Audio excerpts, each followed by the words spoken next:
جی ناظرین، یہوہ خدا نے لوگوں کے نام بدلے، مسیح یسو نے لوگوں کے نام بدلے اور اس کے بعد ان کی زندگی بدل گئی۔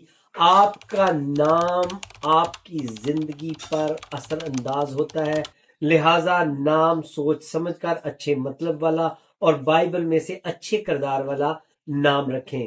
آج ہم جس نام پر غور کرنے جا رہے ہیں وہ ہے عبدییل۔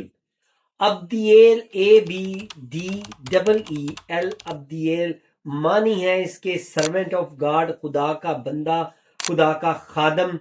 اور یہ نام جو ہے وہ مذہبی بندگی کی بھی علامت ہے، اور یہ جو اس نام کا جو ماخذ ہے وہ عبد ہے، اور ایل خدا، اور عبد بندہ، عبد ایل، تو وہاں سے یہ نام آیا ہے۔ ایل آپ کو پتہ ہے کہ خدا کے لیے، جیسے کہ دانییل، جیسے کہ نتھانییل، جیسے کہ حزقییل۔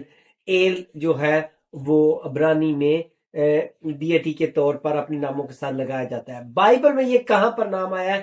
یرمیہ 36 باب اس کی 26 آیت میں آیا کہ وہ شلیمیا کا بیٹا تھا اور بادشاہ یہویاکین کے درباری افزاں میں شامل تھا۔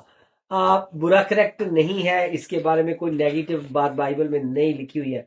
مسیحیت، یہودیت اور اسلام میں اس کی مقبولیت جو ہے، مسیحیت میں یہ بہت نیاب ہے، مسیحیت میں بھی نیاب ہے، اور اسلام میں تو بالکل یہ نہیں رکھا جاتا۔ نک نیم اگر اس کے دیکھے جائیں تو اس کے نک عبدی، ایلی، ڈیلی، لیکن اسی نام کو موڈیفائڈ کر کے اس کی جو شکل لڑکیوں کے لیے بنائی گئی ہے وہ عبدیلی اور عبدیالہ کر کے نام جو ہے نا وہ رکھے جاتے ہیں لڑکیوں کے لیے، لہٰذا لڑکیوں کے بھی نام اسی سے ماخوذ کر کے رکھے جا سکتے ہیں۔ شکریہ۔